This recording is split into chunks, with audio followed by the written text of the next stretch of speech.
All right, so we're back in my room and we're at the setup. We're actually recording this in ProRes on the iPhone 13 Pro.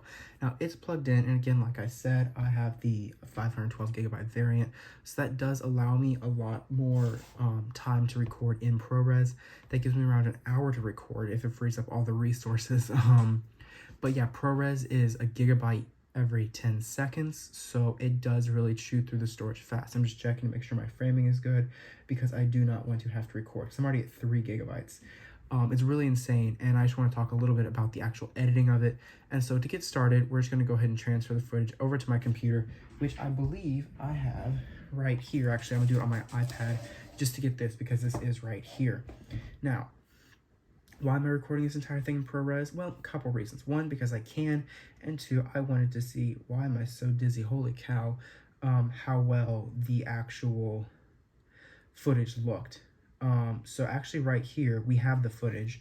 So we're going to go ahead, all 4 gigs, we're going to go ahead and bring up LumaFusion here on the iPad and see how it does. Now you guys are a little low, so we're going to bring up this back leg a touch.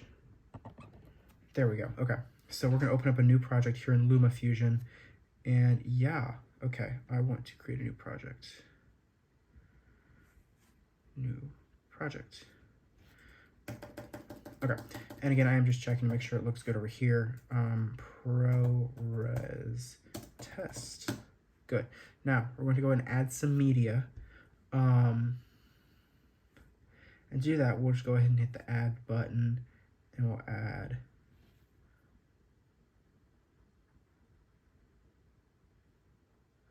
some reason. Okay, where's the thing that lets me add the footage? There we go. Come on. What the? No. Photos. There we go. All videos, all 400 videos, and I'm just going to grab this clip. We're going to drag it here down into the timeline. Holy cow, we're at 2 minutes. I can't even imagine how much storage we've used already. And it's just going to go ahead and buffer, download this footage.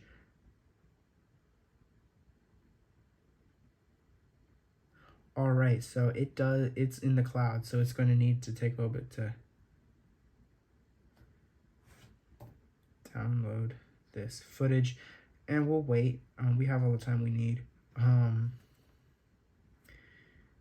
gonna go ahead and check photos again, see what it's saying for an actual download time. Again, this is only 40 seconds, so the file size will be immense. Okay, so I say AirDrop. Actually, let's message it. And it's going to do it over a link. Okay, great. So we're actually going to save it to files instead. Save to files. It'll go ahead and download this 4 gigabyte clip. It's doing pretty good. We're about 5% of the way there. And I can't even imagine how much storage we've used. We're at 3 minutes. Let's actually do the math real quick. Calculator. Okay, so if it was 4 gigabytes for 40 seconds, that makes it 100 meg every 10, no, that makes it a gigabyte every 10 seconds. So if we're at 3 minutes, and we're going to divide that by 60 seconds, or sorry, multiply that by 60 seconds, that's 180 seconds. So I'll actually make that 240 seconds for 4 minutes. We're going to multiply that by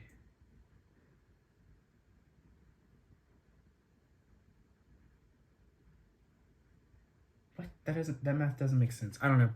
I'm actually going to stop this recording just to see how big it is real quick. All right, so that footage actually was only 20 gigs for the 4 minutes, so not that bad actually. Now that does sound like a lot, and I assure you it is, but compared to what I was afraid of, it's not that bad. And we are still downloading the footage here on the iPad. We're around 25% done, so we'll just go ahead and wait on that to download. Now, while we're waiting on that to download, let's look at the quality. I'm looking over at my monitor here on my MacBook. It's actually not bad looking. I mean, it actually has a decent depth of field, which is nice, and all that. So that's really cool to see the quality. And then, I mean, the file size is immense, so it'll be interesting to see once I actually get editing here on the iPad, how well that actually does transfer to editing and all that. So yeah, this is taking forever to download. Yep. So we'll see how that does. But in the meantime, let's just appreciate the power that comes with the iPhone 13 Pro. This footage is good looking, it has an okay bokeh. I'm sure it could be better if I turned it on cinematic mode or even put it on the 3x 77mm lens. That would be very punched in, so I'd have to be a lot further away from the phone, but it would look very good. All right, we're just shy of 50% here.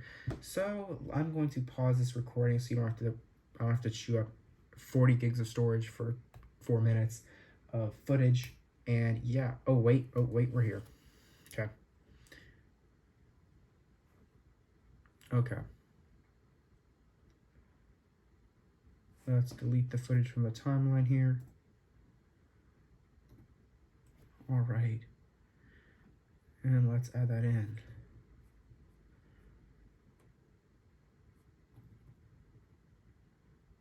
All right, so it does not really want, I'm gonna go back to photos, actually tell it to save it to the iPad. We're gonna save it to iMovie because why not? And then we're going to delete this footage from here.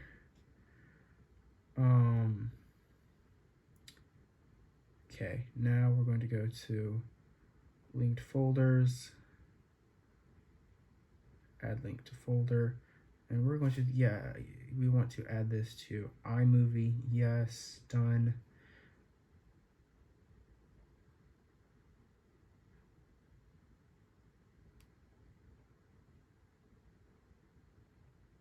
Why is it not wanting to? Oh, there we go.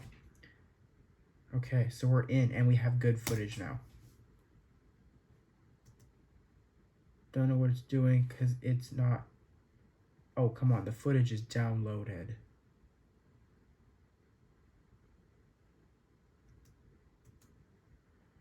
See, that's weird because the footage is downloaded. I don't know what it thinks it's doing. You saw me, we didn't see me, but I did. I put it in the iMovie clips right here. Okay, let's relaunch LumaFusion. Maybe that'll fix it. Let's see. Okay. And there we go. Let's see what this does. This is ProRes video taken on the iPhone 13 Pro. Now, okay, so it's playing. It's actually playing beautifully on this iPad. And that's actually not true. I can shoot for an hour. That's great. But so it actually looks really good. I'm gonna bring you guys around so you can see. So as you can see, this footage does look very nice. It's playing perfectly smooth. Now, it is not as saturated as it's looking for you, I can assure you. That's more what it looks like. Still a little flatter, but it looks very cinematic, actually. And so I'll show you the finished product when we're done here. But for now, I'm just going to go ahead and run through a quick edit just to see how it does when I do switch to like color correction, because that is something I'm very interested about. So okay, cool. Now I want to go, I will admit, I do not use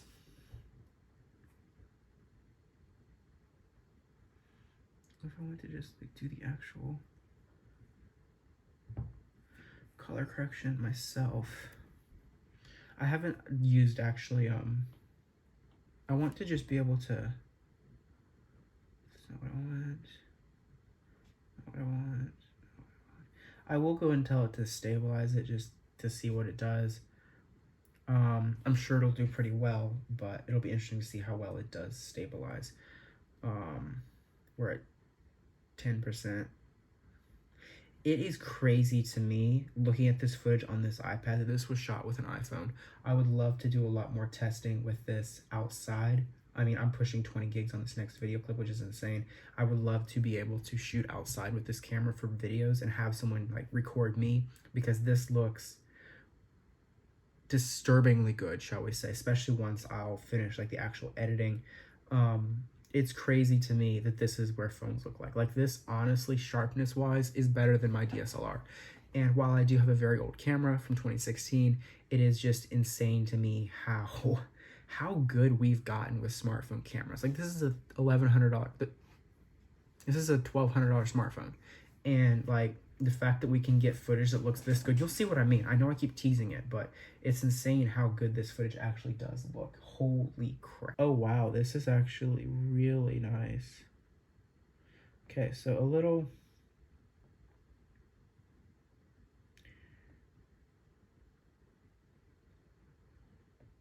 this is really nice. Okay, so here's what I'm looking at. So here's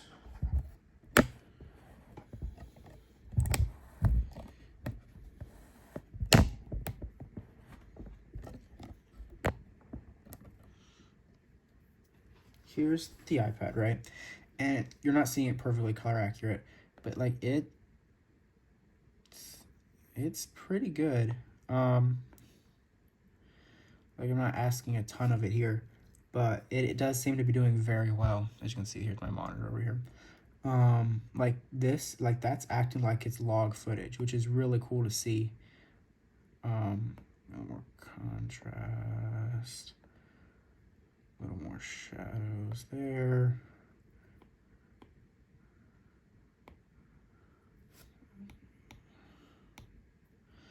Cool.